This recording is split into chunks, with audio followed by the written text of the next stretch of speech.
Hello, welcome back to Music Influenced during the Roaring Twenties, Part 4, where we will be talking about On the Alamo by Isham Jones during 1922. So the piece instrumentation includes glockenspiel, French horn, strings, vocal, guitar, drums, clarinet, flute, and a small muted trumpet choir.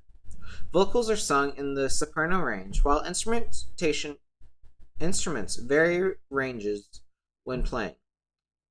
When vocals are not sung, a small group of mixed instruments is played together to keep the piece moving along. The dynamic contrast in this piece is mostly shown in the piano part, with the start being marked as forte,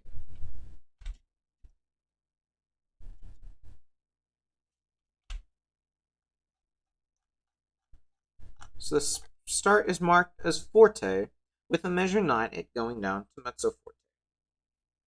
On page 4, there's also a repeat right here that goes all the way to the end of the piece, but has it start for the first go around, it'll be in piano, with the second go around being mezzo forte.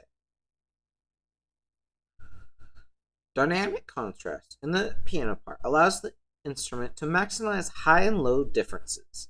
The vocalist also shows some dynamic contrast, putting more emphasis on certain parts of the lyrics. The harmony of the piece has a texture of polyphony, with the instruments making up 3-note chords, mainly seen with the piano with the bass notes and the other parts filled in. The chords are in the E-flat major scale, with being triads that are stacked in thirds. So we have 3 flats, so that's E-flat major scale.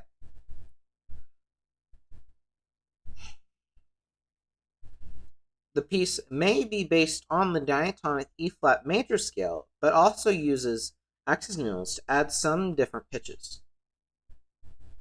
The piece doesn't swap to any other keys during its duration. The melody of On the Alamo moves predominantly in a conjunct motion with smooth direction changes, with a few sudden changes in direction. The melody is mostly done by the vocals and outlined by the diatonic E-flat major scale. The rhythm for this piece is set in common time, so it would be a 4/4 time signature. The tempo is marked as moderato,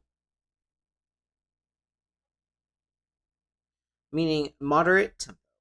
The drums and bass makes up a small rhythm section, with drums and bass playing on beats 1 and 3, while the hi-hat plays on beats 2 and 4. The beat predominant subdivision is duple. The piece does employ speech-like rhythms. Some parts move in rhythmic independency, giving a polyphonic texture. The typical phrase length is about 4 measures, with phrases being repeated with some differences. Growth is signaled to the listener with the holding of long notes done by the vocalist. On the Alamo was originally composed and published in 1911, but it was first recorded in 1922 by Isham Jones Orchestra. When this piece was recorded, Isham would have been living in Chicago, Illinois, and would have been performing at Sherman Hotel in Chicago under a 6-year residency